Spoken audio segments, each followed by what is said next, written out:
Nang matawagan ni Margaret si Derek ng gabing pagtitipon para ipaalam na umalis na siya, sinabi ng lalaki sa kanya ng masamang balita.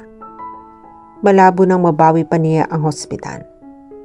Naibenta na ng karamihan ng mga shareholders ang bahagi ng mga ito sa hospital.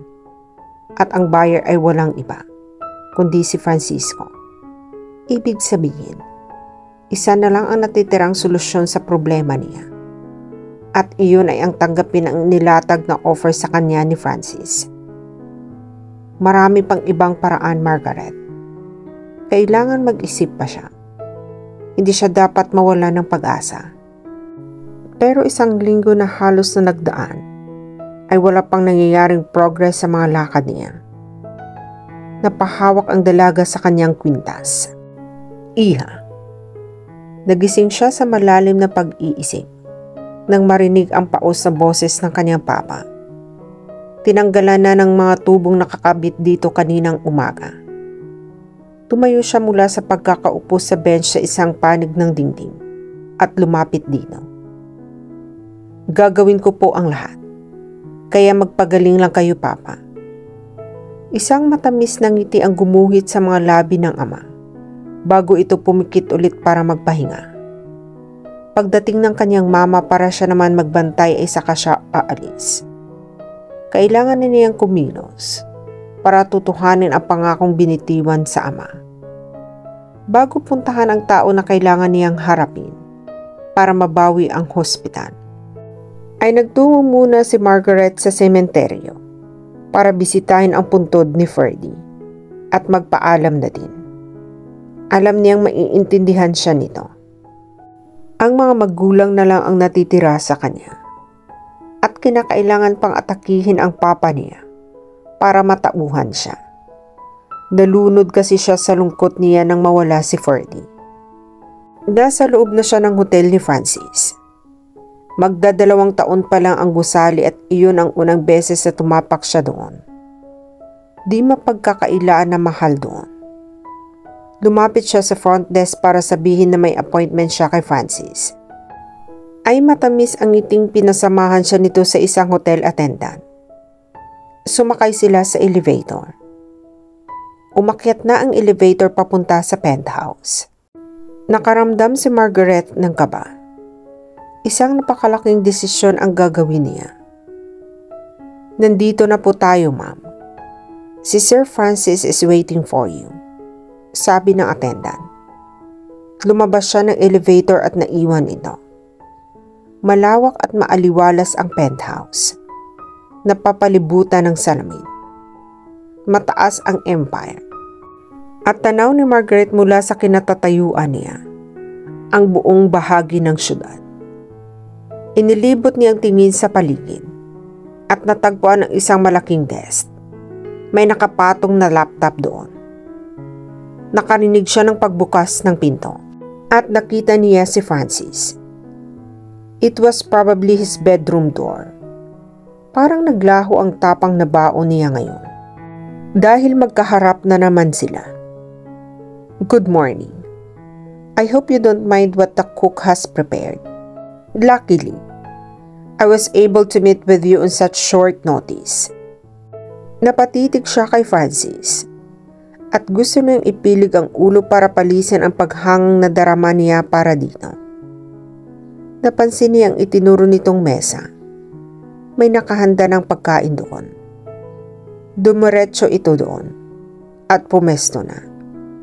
Hindi siya natinag sa kinatatayuan niya. Sasabihin niya lang ang desisyon niya dito. Tapos na ako kumain, sabi niya. Napaka-importante yata ang sadya mo na napakaaga mong nag-breakfast. Pwede bang maupo ka man lang, Margaret? Ano ba talaga ang kailangan mo? At hindi mo man lang sinabi sa telepono. Pinapahirapan siya ni Francis. Gusto nitong manggaling sa kanya ang lahat. Alam niyang may ideya na ito kung bakit niya ito sinadya dito. Bumuntong hininga siya para maibsan ang kabang nasa dibdib niya. Naupo siya sa silya sa tapat nito. Saka sinabi ang kailangan niya. Hindi ko alam kung seryoso ka sa sinabi mo noong gabi ng party. Pero nakabuo pa rin ako ng desisyon. If your offer still stands, I will marry you, Francis. Tuparin mo ang pangako mo na ibabalik mo ang hospital sa aming pamilya. Kapalit ng pagpapakasal ko sa iyo. Mangako ka rin na wala kang gagawin na labag sa kalooban ko sa mga panahon na kasal tayo. At sa oras na magsawa ka na at mawala na ang curiosity mo sa akin, ay papakawalan mo na ako at hindi ka na muling magpapakita sa amin. Matatag na sabi niya. Don't worry. Gagawin ko ang lahat para hindi ka malugi sa arrangement natin. Ang pera mo. Let's not talk about money this early. Mataman siyang tinitigan ng binata. Walang ekspresyon ang gwapong mukha nito. Well, do you still want to marry me? Paano kung hindi ako magsawa sa iyo? Paano kung magustuhan ko ang ideya na mag-asawa tayo at ayaw na kitang palayain pa? Alam kong imposibleng mangyari yan. Bago ako nagpunta dito, ay nagbasa ako ng mga articles tungkol sa iyo. At nalaman kong ikaw ang tipo na hindi magpapatali sa kasal. Inalok mo lang ako dahil hindi mo ako makukuha sa ibang paraan. Hindi ka nagtatagal sa buhay mag-asawa, Francis. At lalong-lalong kung ako ang magiging asawa mo. She sounded so sure and brave pero nangangatog ang mga tuhod ni Margaret sa ilalim ng mesa. We'll see. Let's get married then. Dr. Margaret Montelivano. Sagot nito. As if closing a business deal. Napaigtad siya ng dumukwang ito at abutin ang kamay niya. Go home and pack your things. Wala na tayong dapat hintayin pa. We are going to meet a dear friend of mine for our wedding preparations. Ha? Saan tayo pupunta? Sa Sofia. Sa pagkakaalam niya, ang Sofia ay isa sa mga hotel sa pag-aari ng binata. Tatawagan ko ang kaibigan kong piloto pagkaalis mo. Patuloy nito. Helicopter? Sunod-sunod ang naging pagkurap ni Margaret. Alam kong ayaw mo ng kamera at ng atensyon ng media. Pero hindi simpleng kasal ang ibibigay ko sa iyo, Margaret. Isang beses lang ako magpapakasal. Might as well give you a perfect wedding with all the trimmings. Ayaw niyang bigyan ng ibang kahulugan ang sinabi ni Francis na isang beses lang itong mag-aasawa. But my parents, mukhang ngayon pa lang ay umaatras ka na sa kasunduang ipinasok mo. No, pinal ang desisyon ko. Wait for me here. Natatakot lang siya na baka bago magsawa sa kanya si Francis, ay mahulog na ang loob niya sa lalaki. Alam niyang hindi magiging madali ang mga araw na magkakasama sila. Samantalang nilalabanan niya ang pagkakaakit niya dito. After an hour of travel, ay narating nila ang hotel. Bigla ang desisyon niya at biglaan din ang ginawang paghahanda ni Francis para sa kasal nila. Hindi niya inaasahan na ang oras lang ang bibilangin at matatali na siya sa lalaki. Nagpaalam lang si Margaret sa mama niya na may inaayos para mabawi nila ang hospital. Sinalubong sila ng lalaki na kilala niya sa pangalang Ronan. Isang makakahulugang tingin at ngiti ang ibinigay sa kanya nito bago ibinaling ang atensyon sa pakikipag-usap kay Francis. Nang nasa lobby na sila ng hotel, ay kakaibang inis ang naramdaman ni Margaret na magilaw na salubungin ni Francis ang isang sopistikadang babae. May kutob siyang ito ang dear friend na binanggit ng lalaki. Nakumpirma niya iyon nang mahigpit nitong yakapin ang binata at humalik pa sa pisngi ng huli na parang bang hindi nito nakita na hawak ng nobyo ang kamay niya. Margaret. Meet Marie. She's one of the country's best wedding coordinators. tumatatak sa mga taong mga kasal na ino-organize niya. Grabe ka naman makapag-describe, Franz. Nakangiting sabi ni Marie. At may Franz pa itong nalalaman. Feeling close.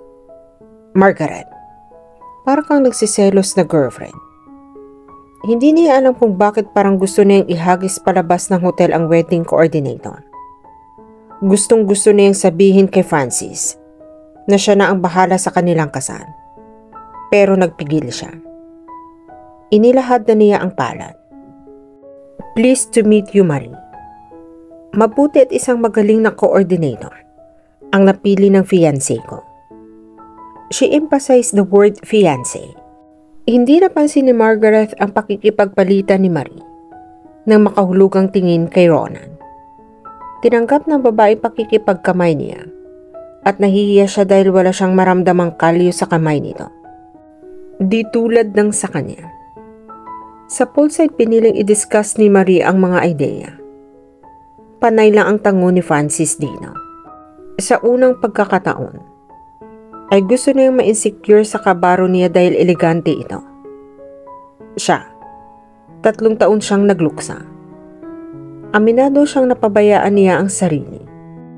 Hindi niya alam kung bakit may nakapa siyang pagsisisi sa loob niya. Margaret, alin dito ang gusto mo? Tanong sa kanya ni Francis. Sa wakas, ay napansin niya siya nito. Para kasing si Marie lang ang kasama nito mula nung dumating sila sa Sofia. Ito ang pinakagusto ko. Sabat ni Marie. Ang beach wedding package ang tinutukoy. Iyon din ang dream wedding ni Margaret.